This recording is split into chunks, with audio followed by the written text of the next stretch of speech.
So hello everyone, आज का जो हमारा लेक्चर होने वाला है that will be complete cardiac cycle in 20 minutes. Cardiac cycle बहुत इंपॉर्टेंट टॉपिक है एंड बहुत ही अच्छी खासी वेटेज रखता है तुम्हारे नीट एग्जामिनेशन के अंदर।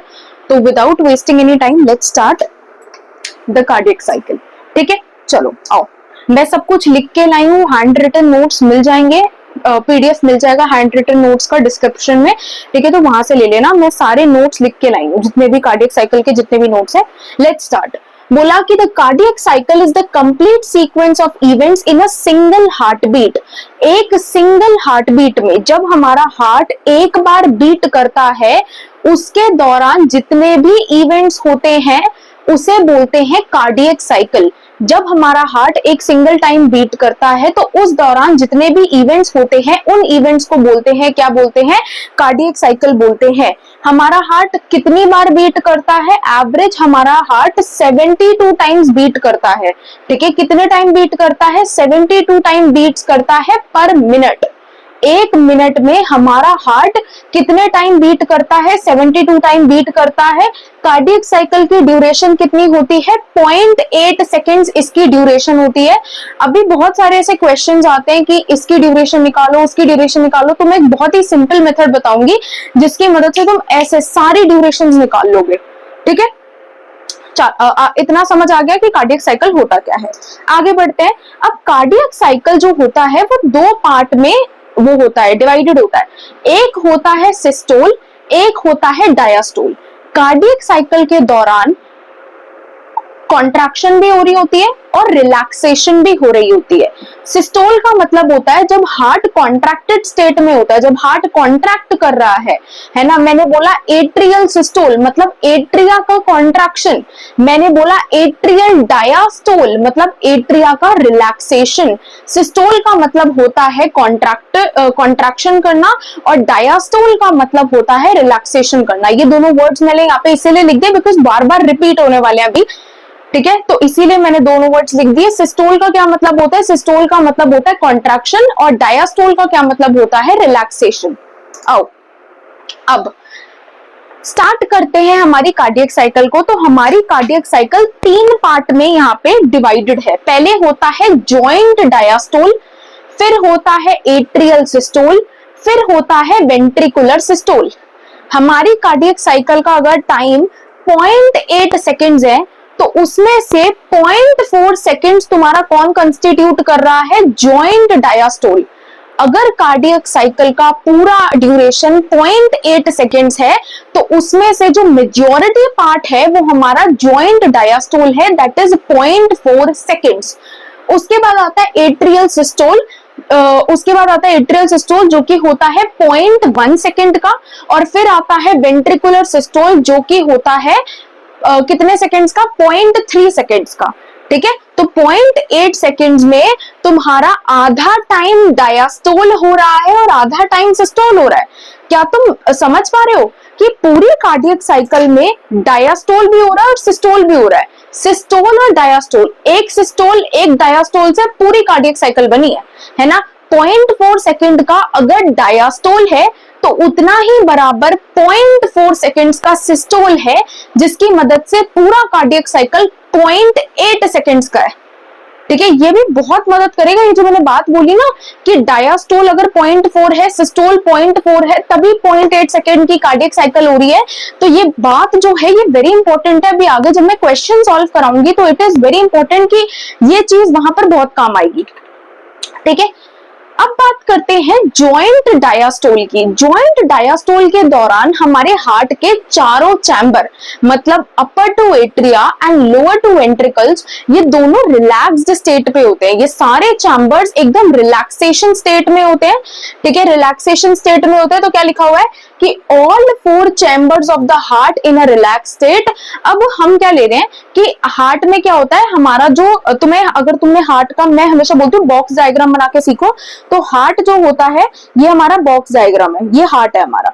हार्ट के ये 2 चैम्बर ऊपर नीचे, ये 2 चैम्बर ऊपर नीचे। ठीक है, ये वाला तुम्हारा एट्रिया है, ये तुम्हारा वेंट्रिकल है, ये तुम्हारा एट्रिया है और ये तुम्हारा वेंट्रिकल है। तो अब होगा क्या कि तुम्हारी यहाँ पे कौन ब्लड लेके आ रहा होता है, यहाँ पे ब्लड लेकर कौन आता है, यहाँ पे ब्लड लेकर आता है vena cava. Right hand side पर जो ब्लड है वो कहां से आ रहा है, पहले तो कौन सा ब्लड आ रहा है, डीऑक्सीनेटेड ब्लड आ रहा है। कौन लेकर आ रहा है, वेना केवा लेकर आ रही है। यहाँ पे लेफ्ट हैंड साइड पर ऑक्सीजनेटेड ब्लड आ रहा है। कौन लेकर आ रही है, पल्मोनरी वीन लेकर आ रही है। तो deoxygenated blood here comes from vena cava and यहाँ पे जो ऑक्सीजनेटेड ब्लड है वो पल्मोनरी वीन के थ्रू आ रहा है। तब होगा क्या कि जितना भी ब्लड पल्मोनरी वीन के थ्रू और वेना केवा के through right and left atrium में आया, अब क्या होगा, जॉइंट डायस्टोल के दौरान ये जो ब्लड है ये लेफ्ट एंड राइट एट्रियम से लेफ्ट और राइट वेंट्रिकल की तरफ मूव करेगा। ठीक है, लेफ्ट एंड राइट वेंट्रिकल की तरफ मूव करेगा। और अभी मैंने बताया कि चारों चैम्बर्स रिलैक्स स्टेट में है, तो आराम से ब्लड आएगा, एट्रिया से एंटर करेगा, वेंट्रिकल की तरफ आराम से मूव करेगा विदाउट एनी कॉन्ट्रैक्शन। इस दौरान वेंट्रिकल की कितने परसेंट फिलिंग होती है, 70% फिलिंग होती है वेंट्रिकल्स की। वेंट्रिकल्स की कितने परसेंट फिलिंग होती है, 70% फिलिंग होती है वेंट्रिकल्स की। ठीक है, 70% हमारे यहाँ पे वेंट्रिकल्स भर जाते हैं। तो सारे चैम्बर्स रिलैक्स स्टेट में है, वेंट्रिकल की 70% फिलिंग हो रही है, एट्रिया से डायरेक्ट ब्लड वेंट्रिकल में मूव कर रहा है विदाउट एनी कॉन्ट्रैक्शन। इस दौरान tricuspid and bicuspid valves open है। Tricuspid valve right hand side पर होते हैं, bicuspid valve or the mitral valves they are on the left hand side. ये किसकी तरफ होते हैं, लेफ्ट हैंड साइड की तरफ से होते हैं। इस दौरान हमारे सेमीलूनर वाल्व्स क्लोज्ड है। सेमीलूनर वाल्व्स कहां पर प्रेजेंट होते हैं, वेंट्रिकल से जब इधर देखो, इधर वेंट्रिकल से जब यहाँ पे पल्मोनरी आर्टरी और यहाँ पे आउटा, जब वेंट्रिकल से यहाँ पे पल्मोनरी आर्टरी और यहाँ पे आउटा ब्लड लेकर जा रही है, तो वेंट्रिकल और इस ब्लड वेसल के बीच में सेमीलूनर वाल्व्स होते हैं। ठीक है, इस दौरान अभी सेमीलूनर वाल्व्स क्या है ना, अभी सेमीलूनर वाल्व्स क्या है, क्लोज्ड है। सेमीलूनर वाल्व्स क्या है, क्लोज्ड है। ठीक है, तो क्या लिखा कि सारे चैम्बर्स क्या है, रिलैक्स स्टेट में है, ट्राइकास्पिड बाइकास्पिड वाल्व्स ओपन है और जो सेमीलूनर वाल्व्स है वो क्लोज है। सेमीलूनर वाल्व्स क्लोज क्यों है, सेमीलूनर वाल्व इसीलिए क्लोज है क्योंकि हम अगर 70% ब्लड वेंट्रिकल में बना रहे वो तो ऐसे निकलता चला जाएगा। अभी मुझे पहले पूरा ब्लड वेंट्रिकल में इकट्ठा तो करने दो, तभी तो ब्लड वेसल्स के थ्रू भेजूंगी। पहले ही 70% निकल गया फिर बाद में कॉन्ट्रैक्शन, तो वो कॉम्प्लिकेशन हो जाएगी। तो पहले अभी मैंने सेमिलूनर वाल्व्स को बंद कर दिया कि पहले वेंट्रिकल पूरा भर जाए, उसके बाद ब्लड वेसल्स तक ब्लड पहुंच जाएगा। इतना क्लियर हो गया जॉइंट डायस्टोल में क्या हुआ। एक बार वापस बता रही हूँ, सारे चैम्बर्स रिलैक्स स्टेट में है, 70% वेंट्रिकल्स की फिलिंग हो रही है, ट्राइकास्पिड बाइकास्पिड खुले हुए हैं, सेमिलूनर वाल्व क्लोज है। ये इतना है अभी तक। ठीक है, अब बात करते हैं एट्रियल सिस्टोल। अब हुआ क्या, अब क्या होगा, हमारा जो एट्रिया है अब 70% वेंट्रिकल की फिलिंग हो चुकी है। अब रिमेनिंग 30% फिलिंग करने के लिए SA node that is the pacemaker of the heart, कहां पे लोकेशन है, कि एसए नोड की लोकेशन याद आ रही है, right upper corner of the right atrium. S A node that is located on the right upper corner of the right atrium वो contraction कराएगा, एक्शन पोटेंशियल जनरेट कराएगा, जिसकी वजह से एट्रिया की कॉन्ट्रैक्शन होगी और रिमेनिंग 30% ब्लड वेंट्रिकल्स में पहुंच जाएगा। तो होगा क्या, SA node generates the action potential, जिसकी मदद से एट्रिया कॉन्ट्रैक्ट करेगा and blood is pumped into the ventricle. और 30% ब्लड जो कि बचा हुआ था एट्रिया के अंदर, अब वो वेंट्रिकल के पास पहुंच जाएगा। क्लियर एंड कट यहां पे क्लियर हो चुका है। चलो, इस दौरान एट्रियल सिस्टोल के दौरान ट्राइकास्पिड और बाइकास्पिड ओपन है। क्यों, क्योंकि मुझे 30% फिलिंग करनी है ना वेंट्रिकल्स की, वो वाल्व ही बंद कर दूंगी तो वेंट्रिकल तक ब्लड कैसे पहुंचेगा। तो ट्राइकास्पिड बाइकास्पिड क्लोज है, सेमीलूनर वाल्व अभी भी क्लोज है क्योंकि पहले वेंट्रिकल भर तो जाने दो। वेंट्रिकल जब तक पूरा नहीं भरेगा पहले ब्लड वेसल्स को कैसे ब्लड दे दूं मैं। ठीक है, तो पहले वेंट्रिकल की कंप्लीट फिलिंग होती है, फिर ब्लड वेसल्स के वहां पे ब्लड जाता है। ठीक है, हाँ, तो अभी सेमिलूनर वाल्व्स को हमने बंद रखा है। अब उसके बाद क्या होता है, वेंट्रिकल का सिस्टोल होता है, एट्रिया का डायस्टोल होता है। वेंट्रिकल सिस्टोल का मतलब वेंट्रिकल कॉन्ट्रैक्ट करता है और एट्रिया रिलैक्स करता है, क्योंकि अब पूरा वेंट्रिकल भर चुका है ब्लड से। अब इस ब्लड को मुझे ब्लड वेसल्स को देना है। ब्लड वेसल्स को देने के लिए मुझे क्या करना पड़ेगा, ब्लड को ब्लड वेसल्स को देने के लिए वेंट्रिकल को कॉन्ट्रैक्ट कराना पड़ेगा और जो ऊपर वाला एट्रिया है वो रिलैक्स करेगा, क्योंकि उसने अपना काम कर लिया है, उसने 30% ब्लड वेंट्रिकल को दे दिया है। अब वेंट्रिकल को इस ब्लड को आगे पहुंचाना है, तो क्या करेगा, AV node, AV node, AV node कहां पर लोकेटेड थी, एवी नोड की लोकेशन एसए नोड की बता दी, एवी नोड की कमेंट में लिख देना। एवी नोड क्या करता है, एवी नोड जनरेट करता है एक्शन पोटेंशियल को, जिसकी मदद से वेंट्रिकल्स कॉन्ट्रैक्ट करते हैं। अब वेंट्रिकल कॉन्ट्रैक्ट कर रहा है, वेंट्रिकल का सिस्टोल हो रहा है, ठीक है। इस दौरान वेंट्रिकल के अंदर प्रेशर इंक्रीज होता है, जैसे जैसे वेंट्रिकल कॉन्ट्रैक्ट करेगा उसका जो प्रेशर है वो बढ़ेगा।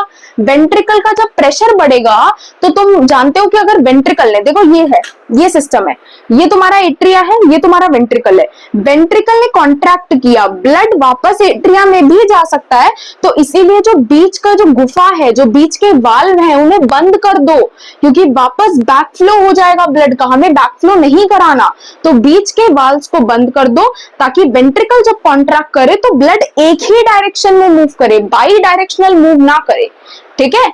तो इसीलिए बीच के ट्राइकास्पिड बाइकास्पिड वाल्व्स को बंद कर दिया जाता है, ताकि बैकफ्लो ना हो जाए। वेंट्रिकल का जब कॉन्ट्रैक्शन होता है तो ब्लड का बैकफ्लो भी हो सकता है, तो इसीलिए ट्राइकास्पिड बाइकास्पिड को बंद कर दिया और सेमीलूनार वाल्व्स को खोल दिया। क्यों खोला, क्योंकि सेमीलूनार वाल्व्स ही तो लेके जाएंगे ब्लड वेसल तक। वेंट्रिकल जब कॉन्ट्रैक्ट करेगा तभी तो सेमीलूनार वाल्व को खोलना पड़ेगा, तभी तो ब्लड वेसल तक ब्लड पहुंचेगा। अगर सेमीलूनार वाल्व्स को नहीं खोलोगे तो ब्लड वेसल तक ब्लड नहीं पहुंच पाएगा। क्लियर हो गया इतना? आगे देखो, अब क्या होगा, अब वेंट्रिकल ने कॉन्ट्रैक्ट कर दिया, ब्लड हमारे ब्लड वेसल के पास पहुंच गया, धीरे धीरे धीरे धीरे वेंट्रिकल रिलैक्स करेगा, तो वेंट्रिकल का क्या हो जाएगा, डायस्टोल हो जाएगा। वेंट्रिकल जब डायस्टोलिक स्टेज में जाएगा तब उसका प्रेशर डिक्रीज होगा। वेंट्रिकल में प्रेशर कम है, ब्लड वेसल के पास अभी ब्लड गया, उसमें प्रेशर ज्यादा है, high pressure to low pressure blood flow करेगा, तो इसीलिए सेमीलूनार वाल्व्स को बंद कर दो, ठीक है। तो वेंट्रिकल का जब डायस्टोल होगा तो वेंट्रिकल रिलैक्स हो जाएगा, ठीक है, वेंट्रिकल रिलैक्स हो जाएगा। अब सेमीलूनार वाल्व्स को बंद कर दो to prevent the backflow of blood, ताकि ब्लड का बैकफ्लो ना हो जाए, तो अब सेमीलूनार वाल्व्स को बंद कर दो, ठीक है। ये होता है और ये फिर ये साइकिल अपने आप को रिपीट करती है, फिर से जॉइंट डायस्टोल होगा, फिर से एट्रियल सिस्टोल, फिर डायस्टोल, फिर एट्रियल सिस्टोल, डायस्टोल, ऐसे चलता रहता है, चलता रहता है, चलता रहता है, ठीक है। क्लियर हो गया इतना? डन एंड डस्टेड, बिल्कुल सही बात है। एक बार वापस रिपीट कर रही हूँ, पेन नीचे रख देती हूँ। सबसे पहले सारे चैम्बर्स रिलैक्सेशन स्टेट में होते हैं, 70% वेंट्रिकल्स की फिलिंग होती है, ट्राइकास्पिड बाइकास्पिड अभी खुले हुए हैं, सेमीलूनर बंद है, बिकॉज पहले वेंट्रिकल को भरने दो पूरा, फिर ब्लड वेसल पे ब्लड भेजेंगे। एट्रिया कॉन्ट्रैक्ट करता है, एसए नोड सिग्नल लेके आता है, एट्रिया कॉन्ट्रैक्ट करता है, 30% वेंट्रिकल भर जाते हैं, ट्राइकास्पिड बाइकास्पिड खुले हैं, सेमीलूनर वाल्व अभी भी बंद है, फिर वेंट्रिकल सिस्टोल होता है, ट्राइकास्पिड बाइकास्पिड बंद हो जाते हैं ताकि बैकफ्लो ना हो जाए, ब्लड का बाई डायरेक्शनल मूवमेंट ना हो जाए, सेमीलूनर वाल्व खुल जाता है क्योंकि अब ब्लड वेसल्स में ब्लड जाना है आगे, ठीक है, जो कि आगे या तो बॉडी ऑर्गन्स के पास लेके जाएंगी या तो लंग्स के पास लेके जाएंगी, ठीक है। और उसके बाद क्या होता है, सेमीलूनर वाल्व्स खुलते हैं, ब्लड ब्लड वेसल में फ्लो करता है, वेंट्रिकल डायस्टोलिक स्टेज में आता है, प्रेशर डिक्रीज होता है, वापस ना ब्लड चला जाए तो सेमीलूनर वाल्व्स को क्या कर दिया जाता है, बंद कर दिया जाता है, और ये चीजें रिपीट होती रहती है, रिपीट होती रहती है, रिपीट होती रहती है। अब मैंने तुम्हें स्टार्टिंग में बताया था, ये मैं पढ़ाती हूँ लबडब, एक चीज मेरी ध्यान से सुनो। मैंने तुम्हें बोला कि हमारा जो कार्डियक साइकिल है वो 0.8 सेकेंड्स की है, जिसमें से 0.4 सेकेंड तुम्हारा डायस्टोलिक है, जॉइंट डायस्टोल, 0.1 सेकेंड तुम्हारा एट्रियल सिस्टोल है, एंड 0.3 सेकेंड्स तुम्हारा वेंट्रिकुलर सिस्टोल है। अब मैं तुमसे क्वेश्चन पूछ लूं, अब मैं तुमसे क्वेश्चन में यहां ही डाल रही हूं क्वेश्चन, अगर मैं तुमसे पूछ लूं duration of atrial diastole, atrial diastole की मुझे ड्यूरेशन बता दो, कैसे निकालोगे? मैंने अभी तुम्हें बताया कि पूरी कार्डियक साइकिल 8.8 सेकंड में है, जिसमें 0.4 सिस्टोल कंस्टिट्यूट कर रहा है एंड 0.4 डायस्टोल कंस्टिट्यूट कर रहा है। समझ आ गई? अब तुम बात करो कि मेरी जो पूरी कार्डियक साइकिल है, अगर वो 0.8 सेकेंड्स की है, ध्यान से सुनो, प्लीज ध्यान से सुनो, अगर मेरी पूरी कार्डियक साइकिल 0.8 सेकेंड की है और मेरा एट्रियल, अभी मैं सिर्फ एट्रिया की बात कर रही हूँ बिकॉज मुझे एट्रियल डायस्टोल पता करना है, अभी मैं वेंट्रिकल की बात नहीं कर रही, मैं किसी की बात नहीं कर रही, I am now talking about only atria. अगर 0.8 सेकेंड की पूरी कार्डियक साइकिल है और एट्रियल सिस्टोल का टाइम ड्यूरेशन 0.1 सेकेंड है, तो क्या मैं डायस्टोल का टाइम ड्यूरेशन नहीं निकाल सकती? मैंने बोला था कि अगर तुम्हारे पास सिस्टोल गिवन है तो उसको टोटल में से घटा के डायस्टोल आ जाएगा, ठीक है, क्योंकि मैंने क्या बोला था कि systole plus diastole is equal to complete cardiac cycle, है ना, systole plus diastole is equal to complete cardiac cycle. तो अगर मेरा एट्रियल सिस्टोल 0.1 सेकेंड है, मेरी कार्डियक साइकिल 0.8 सेकेंड है, तो मेरा एट्रियल डायस्टोल क्या 0.7 सेकेंड्स नहीं होगा? अगर मेरा एट्रियल सिस्टोल और डायस्टोल कार्डियक साइकिल के बराबर होता है, तो अगर ये 0.8 सेकेंड्स है और सिस्टोल मेरा 0.1 सेकेंड्स है और मुझे डायस्टोल निकालना है, तो जो डायस्टोल है क्या वो 0.7 सेकेंड्स के बराबर नहीं होगा? बिल्कुल होगा। क्या वो 0.7 सेकेंड्स के बराबर नहीं होगा? बिल्कुल होगा। डायस्टोल और सिस्टोल मिलकर पूरी कार्डियक साइकिल बना रहे हैं। अब वेंट्रिकल की बात करते हैं। वेंट्रिकल सिस्टोल का टाइम ड्यूरेशन 0.3 सेकेंड्स है, सिस्टोल डायस्टोल मिलके पूरी कार्डियक साइकिल बना रहे हैं, मतलब 0.8 सेकेंड की पूरी कार्डियक साइकिल होगी। तो अगर मैं वेंट्रिकुलर डायस्टोल का टाइम ड्यूरेशन पूछ लूं, तो क्या तुम पूरी कार्डियक साइकिल में से वेंट्रिकुलर सिस्टोल वाले पोर्शन को घटा के 0.5 आंसर ले आओगे? बिल्कुल ले आओगे। क्लियर हो गया इतना? ये वेरी इंपॉर्टेंट है, आज बाद में जितने भी क्वेश्चन आएंगे ये बहुत मदद करेगा सॉल्व करने में, ठीक है। आ जाओ।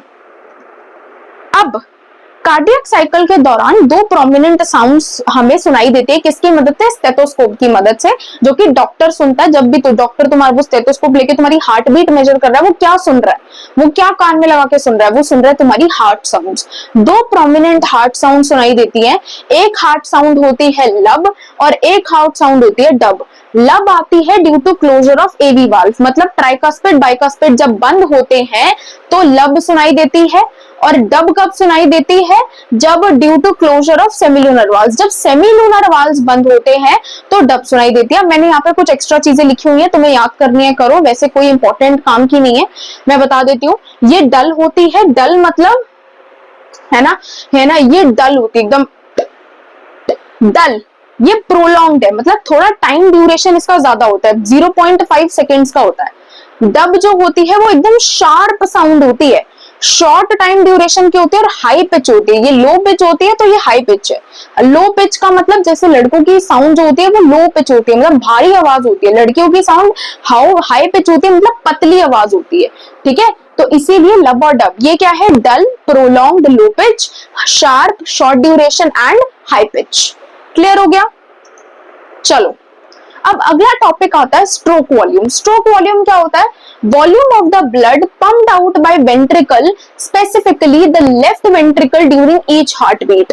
बोला कि कितना volume of blood ventricle pump करता है ना, the volume of the blood pumped out by heart ventricle, कितना वेंट्रिकल ब्लड पंप करता है during each heartbeat, that is known as stroke volume. Stroke volume कितना होता है? कितना पंप करता है वेंट्रिकल? 70 ml पंप करता है।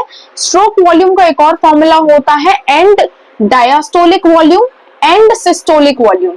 And diastolic volume minus and systolic volume, this is the formula of stroke volume, ठीक है। This is the formula of stroke volume. वापस बता रही हूं कि जब कितना ब्लड हमारा वेंट्रिकल पंप करता है ड्यूरिंग ईच हार्ट बीट, उसे बोला जाता है स्ट्रोक वॉल्यूम, जो कि 70 ml होता है। स्ट्रोक वॉल्यूम कैलकुलेट करने का फॉर्मूला होता है and diastolic volume minus and systolic volume. Numerical आते हैं और तुम्हें ये चीजें गिवन होंगी, है ना, और तुम्हें स्ट्रोक वॉल्यूम ऐसे निकालनी है, ठीक है। अगला टॉपिक आता है कार्डियक आउटपुट। कार्डियक आउटपुट क्या होता है? It is the stroke volume multiply by heartbeat. जो भी तुम्हारा हार्ट रेट है उसको अगर तुम स्ट्रोक वॉल्यूम से मल्टीप्लाई करोगे तो तुम्हें कार्डियक आउटपुट मिलेगा। क्या मैं करके देख लूं एक बार? अगर एक वेंट्रिकल का 70 ml है मल्टीप्लाई बाय 72, तो मुझे कुछ 5 लीटर या फिर 5000 ml मिलता है, 5 लीटर या फिर 5000 ml, ये एक हेल्दी इंडिविजुअल का कार्डियक आउटपुट होता है। क्या कार्डियक आउटपुट और स्ट्रोक वॉल्यूम को अल्टर कर सकते हैं? बिल्कुल अल्टर कर सकते हैं। एक एथलीट का कार्डियक आउटपुट, उसका स्ट्रोक वॉल्यूम ज्यादा होगा। उसका देखो, एक एथलीट है और एक नॉर्मल पर्सन है। एथलीट का हार्ट रेट ज्यादा है, उसका स्ट्रोक वॉल्यूम ज्यादा है, उसका कार्डियक आउटपुट ज्यादा है। हमारे कंपैरिजन में हमारा हार्ट रेट कम है तो हमारा स्ट्रोक वॉल्यूम भी कम है, हमारा कार्डियक आउटपुट भी कम होता है, ठीक है, as compare to an athlete. ठीक है, तो क्या हम कार्डियक आउटपुट स्ट्रोक वॉल्यूम को अल्टर कर सकते हैं? बिल्कुल अल्टर कर सकते हैं। डिपेंड करता है किस इंडिविजुअल की बात कर रहे हो, डिपेंड करता है तुम्हारा हार्ट रेट कितना है, तभी तो तुम कैलकुलेट कर पा रहे हो, तभी तो क्वेश्चन में तुम्हें वैल्यू पलट पलट के कार्डियक आउटपुट पूछते। अगर ऑल्टर नहीं कर सकते, अगर कार्डियक आउटपुट फिक्स्ड रहता तो क्वेश्चन में तुम्हें क्यों वैल्यू उल्टी पुल्टी करके देते? तुम्हारा हर बार आंसर 5 ml होता, बट नहीं, हम ऑल्टर कर सकते हैं। ठीक है, क्लियर हो गया? क्लियर हो गया ये पूरा कॉन्सेप्ट? तो यहाँ पे तुम्हारी कंप्लीट कार्डियक साइकिल खत्म होती है। आई होप तुम्हें पूरी कार्डियक साइकिल अच्छे से समझ आई होगी, और इस जो भी ये नोट्स जितने भी मैंने यहाँ पे लिखे हुए हैं वो तुम्हें वीडियो के डिस्क्रिप्शन में मिल जाएंगे। ठीक है, thank you for watching this lecture, bye bye.